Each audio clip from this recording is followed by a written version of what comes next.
Hello students, आज हमारा topic ANM first year second year के लिए है। तो इसमें हमारा जो टॉपिक है पाचन तंत्र की समस्याएं, डाइजेस्टिव प्रॉब्लम्स। तो जब हमारा खाना नहीं पचता है तो उसके कारण से कौन कौन सी समस्याएं हमको उत्पन्न हो सकती हैं हमारे डाइजेस्टिव सिस्टम में, तो वो आज हम पढ़ाने जा रहे हैं। तो इसमें पहली समस्या हमारी अपच अर्थात इनडाइजेशन। खाना जो हम खाते हैं नहीं पचता है, ठीक है, तो उसके कारण से इनडाइजेशन होता है। तो इनडाइजेशन के कारण से हमारे जो आहार नाल की है समस्याएं उत्पन्न होने लगती हैं। तो इनडाइजेशन कैसे होता है इसकी हम थोड़ा सा जान लेते हैं। इसमें डेफिनेशंस क्या है इसकी, कैसे क्या इसके बचाव हैं वो देख लेते हैं। तो इनडाइजेशन क्या है? पाचन प्रणाली में जब आंतें सुचारू रूप से काम नहीं करती हैं, अर्थात जब हम जो भी हम खाना पीना खाते हैं और हमारी जो आंतें हैं, इंटेस्टाइन्स हैं, इसमें स्मॉल इंटेस्टाइन्स है, लार्ज इंटेस्टाइन्स है, अच्छी तरह से काम नहीं करेंगी, तो हमारे जो खाना पचाने में जो आंत है सबसे अहम भूमिका होती है छोटी आंत की, स्मॉल इंटेस्टाइन की। तो वो अच्छी तरह पाचन क्रिया नहीं कर पाएगी खाने की, तब हमको अपच या इनडाइजेशन की समस्या उत्पन्न होना शुरू हो जाएगी, ठीक है। उसके बाद में क्या है, अपच हो जाता है उसमें जब हमारी आंतें सुचारू रूप से वर्क नहीं करेंगी, तो जिसके कारण से अपच संबंधी समस्या उत्पन्न हो जाएगी। एंड भोजन संबंधी स्वस्थ आदतों को अपनाकर, अब इससे जो बचाव रहेंगे उसमें कैसे हम बच सकते हैं, तो भोजन जो भी हम खा रहे हैं उसमें स्वस्थ आदतें, अब कौन सी स्वस्थ आदतें हैं, जैसे कि स्पाइसी फूड ना लें, बिल्कुल ही ऑयली युक्त भोजन ज़्यादा ना लें। तो इन सब चीज़ों को अपनाकर हम इससे बचा जा सकता है। अच्छे से अच्छा वेल बैलेंस्ड डाइट लें, ठीक है। अब जो इसका ट्रीटमेंट रहेगा वो क्या है, रोगी को तरल पदार्थ देना है।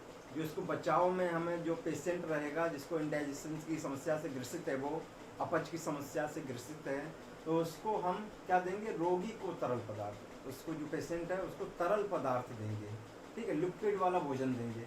मरीज को भोजन में आवश्यक परिवर्तन करना चाहिए।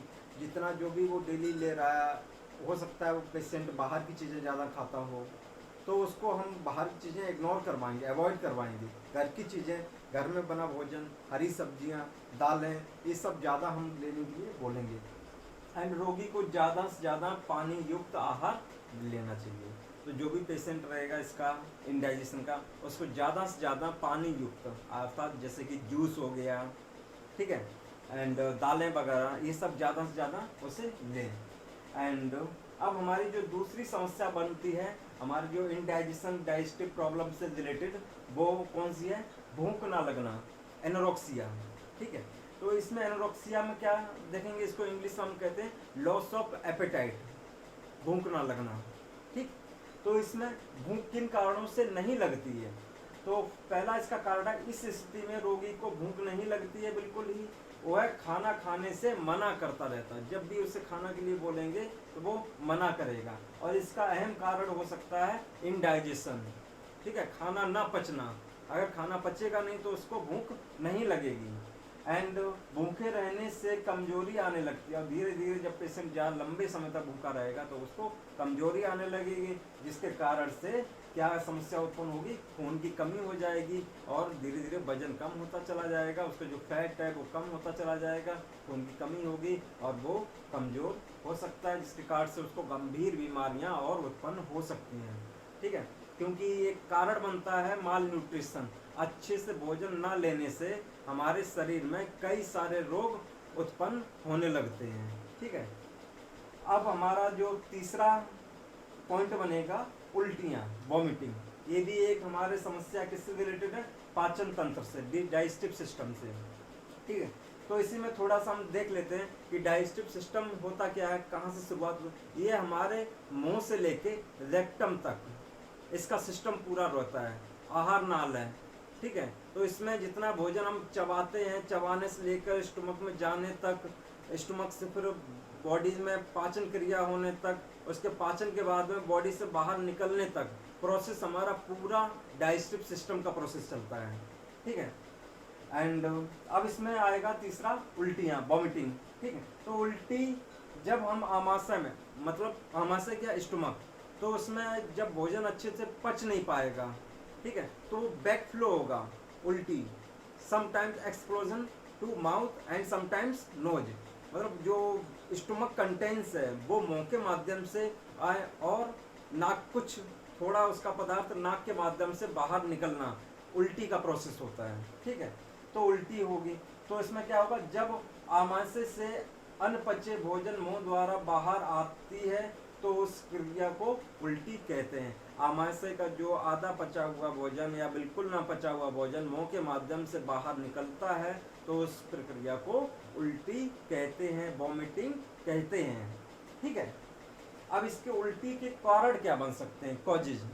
डेफिनेशन समझ में आ गया ना कि आमाशय स्टमक में हमारे जब भोजन पच नहीं पाता है, क्योंकि जो हम भोजन खाते हैं थोड़ा अमाउंट में हमारा स्टमक में पाचन क्रिया होती है, देन सबसे ज़्यादा अमाउंट में जो पाचन क्रिया होगी वो हमारे स्मॉल इंटेस्टाइन में होती है। इतना याद रखना आप लोग।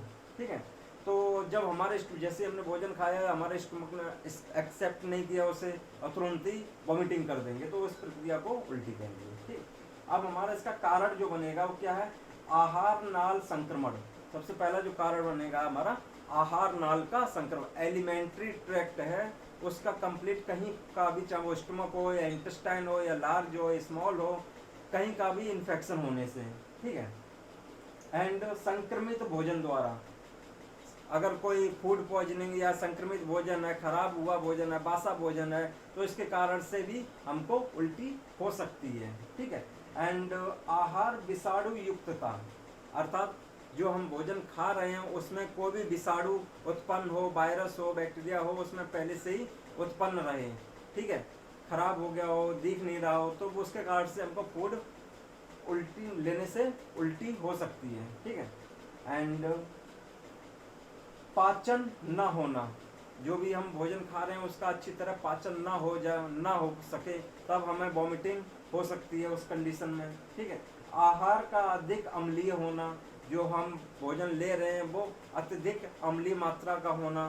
ठीक है, एंड तीव्र गति से भोजन करने से भोजन के साथ हवा का निकलना। जितना हम वैसे भी हम जो कौर खाते हैं, भोजन करते हैं, तो हमको एक कौर को लगभग 20 से 22 या 30 बार चबाना चाहिए। जब हम मुंह में अच्छे से उसका हम चबाएंगे तभी हमारा डाइजेस्टिव सिस्टम अच्छे से कार्य करेगा। ठीक है, ऐसा ना करने पर अगर हम जल्दी जल्दी भोजन करेंगे तो वो पचने में नहीं सफल होगा, और जल्दी जल्दी भोजन करते समय उसके भोजन के साथ साथ हमारे एयर भी अंदर चली जाती है, जिसके कारण से हमको वॉमिटिंग हो जाती है। ठीक है, अब इसके हम कैसे, ये तो कॉजेज हो गए, अब हम इसके जो चिन्ह और लक्षण हैं, साइनिंग सिम्टम है, वो क्या क्या उत्पन्न हो गए वॉमिटिंग में, तो हम देखते हैं। सबसे पहला उल्टी के साथ बुखार आना, वॉमिटिंग होगी, साथ ही टेम्परेचर भी बढ़ जाएगा, फीवर कंडीशन हो जाएगी।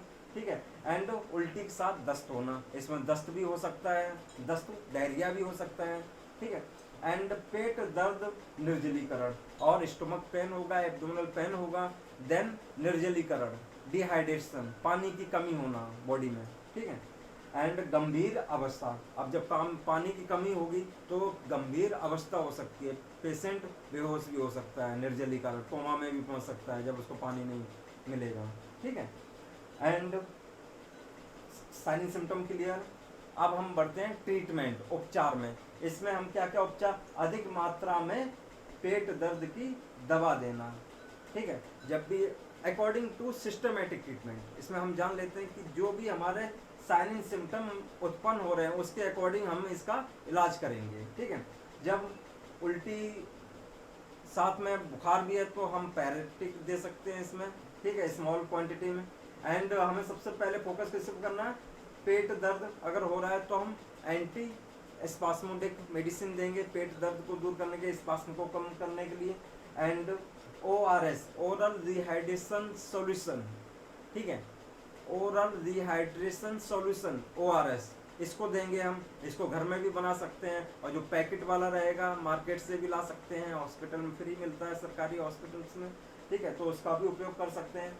एंड प्रोटीन और ऊर्जा युक्त भोजन, और ऐसी मात्रा भोजन लें जिसमें प्रोटीन हो और एनर्जी ज़्यादा हो, पचने में आसानी हो, ऐसा भोजन का सेवन हम करेंगे। ठीक है, एंड और इसकी जो एंटी एमेटिक मेडिसिन हैं, अगर उल्टी हो रही है, ओरिनिडा स्ट्रॉन्स, पेरिनॉर्म, वोमिकाइंड, एबोमिन, ये सारी मेडिसिन का भी सेवन हम करा सकते हैं। Thank you.